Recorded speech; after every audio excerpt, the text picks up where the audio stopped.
నమస్తే అండి. నేను మీ doctor Samata, consultant physician and diabetologist. సాధారణంగా ఈ మధ్య వస్తున్న పేషెంట్స్ నన్ను కామన్‌గా అడిగే క్వెషన్ ఇన్సులిన్ రెసిస్టెన్స్ అంటే ఏంటి?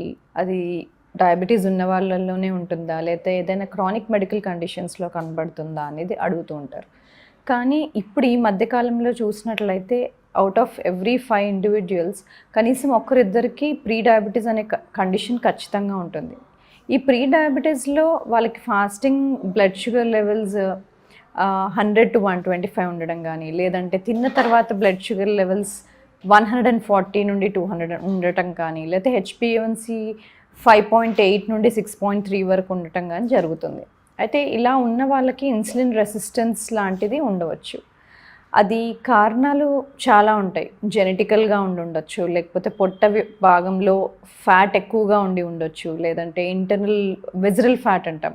అంటే మన లివర్ చుట్టూతా, పాంక్రియాస్ చుట్టూతా, ఇంటర్నల్ అవయవాల చుట్టూతా ఫ్యాట్ కొవ్వు ఉండడం గానీ, లేదంటే మనం కంటిన్యూయస్‌గా ఒకటే దగ్గర సెడెంటరీగా స్థిరంగా కూర్చొని ఉండటము, ఎక్కువ డే అంతా మూవ్‌మెంట్ లేకపోవడము, లేదంటే ఎక్సర్సైజ్ అలవాటు లేకపోవడం గానీ, లేదా చాలా కాలంగా కార్బోహైడ్రేట్స్ గ్రెయిన్స్ ఎక్కువ తీసుకోవడం గానీ, తిన్న వెంటనే కూర్చోవడము, లేకపోతే పడుకునే ముందు లేట్‌గా తినడం, ఇలాంటి చాలా కారణాల వల్ల మనకి ఇన్సులిన్ రెసిస్టెన్స్ అనేది ఓవర్ ద ఇయర్స్ రావచ్చు. కానీ అవి బ్లడ్ షుగర్స్‌లో కనిపించడానికి మనకు చాలా కాలం పడుతుంది. సో, ఆ టైం అంతా వృధా అవ్వకుండా, వేస్ట్ అవ్వకుండా మనం ఇంకేదైనా బెటర్‌గా టెస్ట్ చేసుకోవచ్చా అంటే ఇన్సులిన్ ఫాస్టింగ్ ఇన్సులిన్ లెవెల్స్ కానీ, పో పోస్ట్ మీల్ ఇన్సులిన్ లెవెల్స్ కానీ చెక్ చేస్తాం. అయితే ఆ ఫాస్టింగ్ ఇన్సులిన్ లెవెల్స్ మనం ఎంత తక్కువగా పెట్టుకుంటే మనం ఇన్సులిన్ అంత బాగా పనిచేస్తుంది. లెస్ దాన్ 10 ఉంది అంటే your insulin is very good. అంటే మీరు ఏదైతే ఫుడ్ తింటున్నారో అది బ్లడ్ షుగర్‌గా బ్లడ్‌లో కన్వర్ట్ అయిన తర్వాత అది మీ ఆర్గన్స్ ఉపయోగం చేసుకోవాలంటే ఇన్సులిన్ పనిచేయాలి. ఇన్సులిన్ బాగా పనిచేస్తే మనం ఇన్సులిన్ సెన్సిటివ్. అంటే తిన్న వెంటనే బ్లడ్‌లో ఉన్న షుగర్ ఆర్గన్స్ యూజ్ చేసుకోవాలి. మన అవయవాలని ఆ బ్లడ్ షుగర్ యూజ్ చేసుకోవాలి. సో, అలా ఇన్సులిన్ సెన్సిటివ్‌గా ఉన్నప్పుడు బ్లడ్ షుగర్ లెవెల్స్ నార్మల్‌కి రీచ్ అవ్వడానికి మనకు చాలా తక్కువ టైం పడుతుంది. అదే ఇన్సులిన్ రెసిస్టెన్స్ ఉన్న వాళ్ళల్లో ఆ బ్లడ్ షుగర్ లెవెల్స్ నార్మలైజ్ అవ్వకపోవటము జరగవచ్చు. సో, ఈ ఇన్సులిన్ రెసిస్టెన్స్ ఉంది అని ఎలా కనుక్కోవచ్చు? మెడ భాగం బాగా నల్లగా అవ్వకపోవడం గానీ, లేకపోతే ఓన్లీ పొట్ట భాగం పెరగడం గానీ, లేదంటే మగవాళ్ళల్లో వేస్ట్ సర్కంఫరెన్స్ అంటే నడుము కొలత 40 ఇంచుల కన్నా ఎక్కువ ఉండడం, లేకపోతే ఆడవాళ్ళల్లో నడుము కొలత 35 ఇంచుల కన్నా ఎక్కువ ఉండటం కానీ, బాగా ఇరిటబుల్‌గా ఉండడము, కన్‌ఫ్యూజ్డ్‌గా ఉండడము, ఊరికే చేతులు ట్రెంబ్లింగ్ ఉండడము, వణుకు రావడము, బాగా నీరసం అనిపించటం, ఇలాంటివన్నీ ఇన్సులిన్ రెసిస్టెన్స్ ఉన్నప్పుడు వచ్చే సిమ్టమ్స్. సో, వీళ్ళు డయాబెటిస్‌గా కన్వర్ట్ అవ్వడానికి అలాగే లైఫ్ స్టైల్ కొనసాగిస్తే, అలాగే ఎక్సర్సైజ్ లేకుండా ఉంటే, అలాగే స్ట్రెస్‌లో ఉన్నా గూడా, ఇవన్నీ కారణాల వల్ల వాళ్ళు డయాబెటిస్ వచ్చే అవకాశం చాలా తొందరగా ఉంటుంది.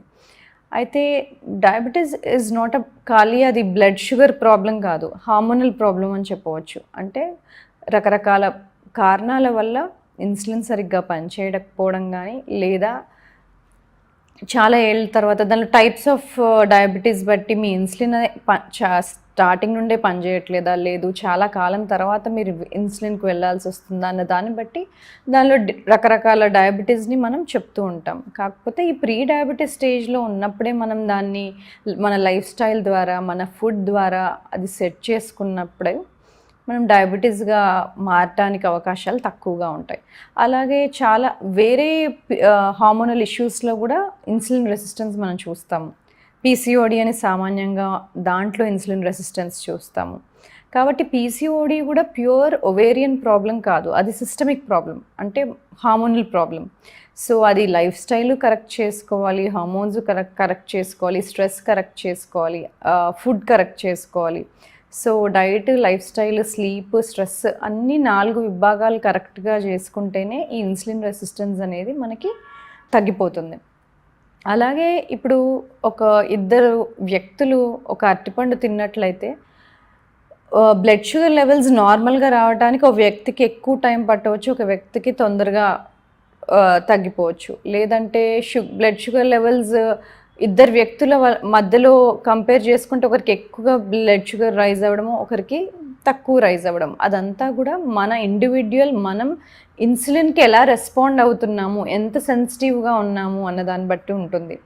సో ప్రతిసారి సేమ్ ఫుడ్ ఇద్దరు వ్యక్తులు తీసుకున్నప్పుడు సేమ్ బ్లడ్ షుగర్ రైజ్ అవ్వాలనేది ఉండదు.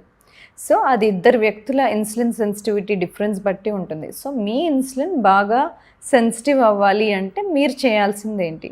నెంబర్ 1 వెరీ ఇంపార్టెంట్, ఫాస్టింగ్ అనేది ఎప్పుడూ ఒక డాక్టర్ సూపర్విజన్లోనే చేయాలి. అది ఇంటర్మిటెంట్ ఫాస్టింగా లేకపోతే మీరు మెడిసిన్స్ వాడుతున్నారా, ఫాస్టింగ్ అనేది ఎప్పుడు డాక్టర్ సూపర్విజన్లో చేయాలి. సో అది ఇంటర్మిటెంట్ ఫాస్టింగ్ మీరు ఎలా చేయాలి ఏంటి అనేది మీ డాక్టర్ చెప్తారు. సో దాన్ని బట్టి మనం ఇన్సులిన్ని సెన్సిటివ్గా మార్చొచ్చు. అలాగే డే అంతా బాగా యాక్టివ్గా ఉండడము, మూమెంట్ బాగుండడం, దానివల్ల కూడా సెన్సిటివ్ అవుతుంది. అలాగే మీల్ పోర్షన్ ఎంత తీసుకుంటున్నాము, మీల్స్లో ఏం తీసుకుంటున్నాము. సో బేసికలీ మీ డయట్ ఎలా ఉంది, ఫుడ్ తిన్న వెంటనే మనం ఏం చేస్తున్నాము, సెడెంటరీగా కూర్చుంటున్నామా, యాక్టివ్గా వాక్ చేస్తున్నామా అన్న దాన్ని బట్టి మళ్ళీ మీ ఇన్సులిన్ సెన్సిటివ్ ఇంప్రూవ్ అవ్వచ్చు. అలాగే డిన్నర్, పడుకునే లాస్ట్ మీల్లో మీరు ఏం తీసుకుంటున్నారు, స్లీపింగ్ టైంకి ఎంత ముందు తింటున్నారు.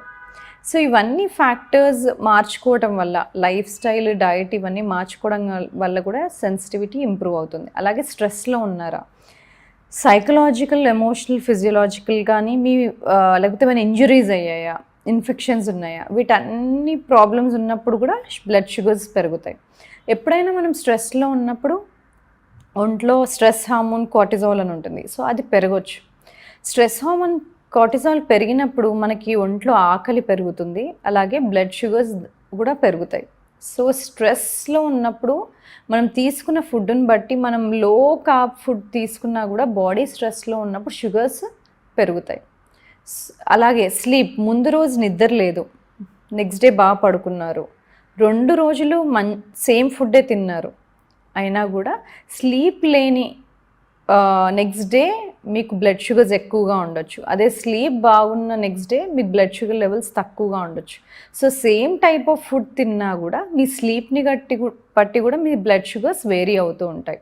So sleep, stress, life style, diet, ఈ 4 అనేది మనం సరిగ్గా కనుక ఫాలో అయినట్లయితే ఇన్సులిన్ సెన్సిటివిటీ పెంచుకొని, అలాగే వెయిట్ లాస్కి కూడా తోడ్పడుతుంది. ఇవన్నీ మనం కరెక్ట్గా సెట్ చేసుకున్నప్పుడు వెయిట్, టైప్ 2 డయాబెటీస్ చాలా క్లోజ్గా అసోసియేట్ అయి ఉంటాయి.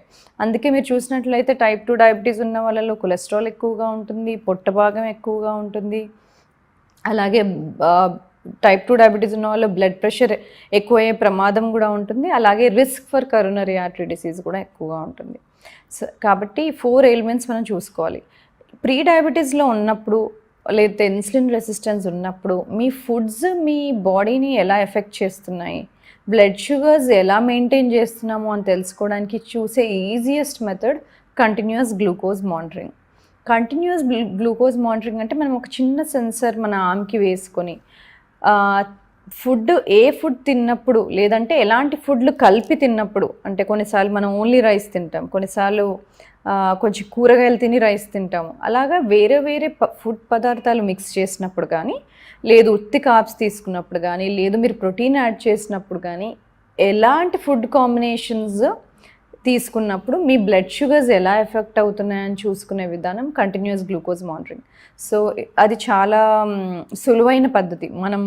సో మీ బ్లడ్ షుగర్స్ అనేది ఒక మోడరేట్ రేంజ్లో పెట్టుకున్నట్లయితే మనం వెయిట్ కూడా స్టేబుల్గా ఉంటాము, యాంగ్షియస్గా ఉండము, మూడ్ స్వింగ్స్ రావు, ఇరిటబిలిటీ అవన్నీ రాకుండా ఉంటాయి. సో మీకు డయాబెటీస్ ఉన్నా లేకపోయినా, ఇన్సులిన్ రెసిస్టెన్స్ ఉన్నా లేకపోయినా, if you are 30 years and above, మీ ఫుడ్స్ మీ బాడీని ఎలా ఎఫెక్ట్ చేస్తున్నాయి, మీ బ్లడ్ షుగర్స్ లెవెల్స్ మీకు డే అంతా ఎలా ఉంటాయి, స్లీప్ లేనప్పుడు ఎలా ఉంటున్నాయి, స్లీప్ ఉన్నప్పుడు ఎలా ఉంటున్నాయి, మీరు సెడెంటరీగా బాడీని ఆ రోజు మూవ్ చేయనప్పుడు ఎలా ఉంటున్నాయి, ఎక్సర్సైజ్ చేసిన రోజు చేయనప్పుడు ఎలా ఉంటున్నాయి అని తెలుసుకునే పద్ధతి continuous glucose monitoring, and it is the easiest.